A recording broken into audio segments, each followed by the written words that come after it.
The Birthday Problem by Alec Brisbois and Colin Dooley. The birthday problem is the chance that any two people in a room full of how many people you have, say 23, 100, 500, any chance that two people will have the same birthday. And it's not your birthday, but it's any two people will have the same birthday. And there are many interesting facts about this problem. So there is an equation for the birthday problem, and it is this entire thing right here. So this equation to the right of the 1 minus, this will help determine the probability that someone in the room will not have the same birthday as someone else in the room. And to get the probability that someone will have the same birthday as someone in the room, you have to subtract the answer that you get from this equation to the right of the 1 minus from 1. And it's important that you do permutation, because say that a scientist is in a room with 100 people and he's trying to figure out how many people, or what the chance is that someone will have the same birthday as someone else in that room. Say you're choosing people at random and you have to choose only 23 people. It's really important that you choose the same two people, because they're in this room. There are two people that have the same birthday. It is really important that you choose the two people who have the same birthday, because otherwise your answer will be wrong and you have to keep doing results and it will mess up what you're trying to figure out. So originally the birthday problem was first discussed by Harold Davenport, but the first one to actually get it published was Richard von Mises, and he was given full credit for discovering the birthday problem. The reason they made the birthday problem in the first place was because people were curious. They wanted to know what the probability was that if someone was in a room with someone else and a whole group of different people, what was the probability that they had the same birthday, or at least someone had the same birthday as someone else. Now, with the equation that I previously explained, Davenport found that 23 people was all that it was required to find a 50% chance that two people in the room would have the same birthday as each other. However, by using logic and reason, he found that there was only 366 people for a 100% chance that two people in the room would have the same birthday. Now, normally you would say that shouldn't it be 367, because what about leap years? Well, later in this presentation we will talk about that. Now, by using logic and reason again, he found that it would only take 0 people or 1 person for a 0% chance of two people having the same birthday. Because, what do you know? 1 person is not 2 people. And because the equation does not work if there's only 1 person or 0 people. Because there's not 2 people to have the same birthday as each other. Now, here is the graph that was determined for the birthday problem.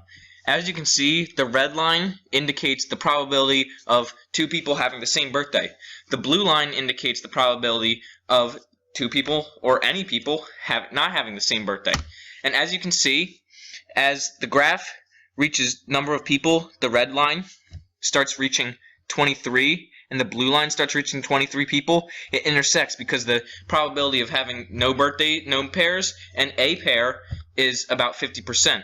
And when the number of people gets higher towards 366 people, the probability will get closer and closer to 0, but it will not touch 0 until 366 people are found, because then there would be obviously at least 1 pair of matching birthdays. And the red line is the exact same.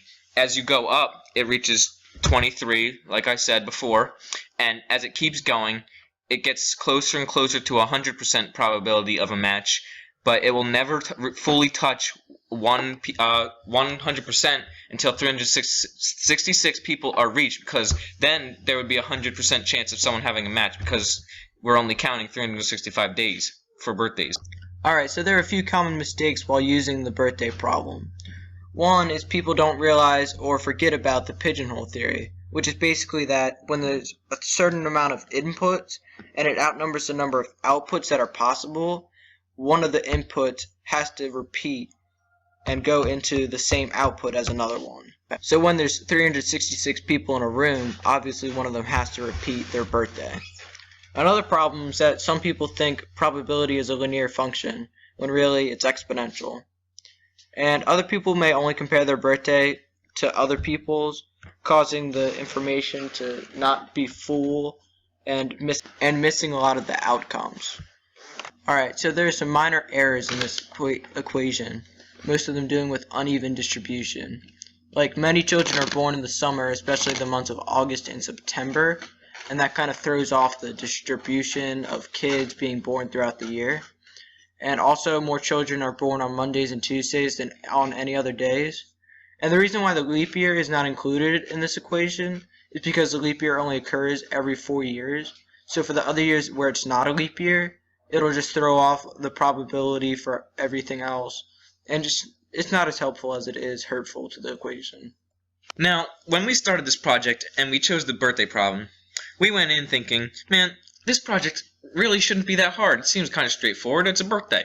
But then when we started researching, we found out that we knew absolutely nothing about the project. Nah, that's not true, man. Okay, maybe it isn't. But over the course of this project, we learned a few things. We learned that there's a relatively small number of people, 23 people, required to have a 50% chance of one person having the same birthday as another person. It was also very interesting that these scientists, or mathematicians as you call them, had to be very smart to figure out this complicated problem, because it still confuses many people today, even though it is now explained. Like, I mean, we were confused still. And near the end of this problem, when we found out that, there was a really small number of people required to have a 50% chance, we began to wonder if anyone in our school had the same birthday as us. And then we got to thinking, hey, maybe we have the same birthday. But then, once we started talking and we started doing the equation, and after many calculations, it's hours as Colin said, we found out we don't. And here are the sources we use for this project: mathforum.org, mathcornell.edu, mathisfun.com, betterexplained.com. Brought to you by Wawa.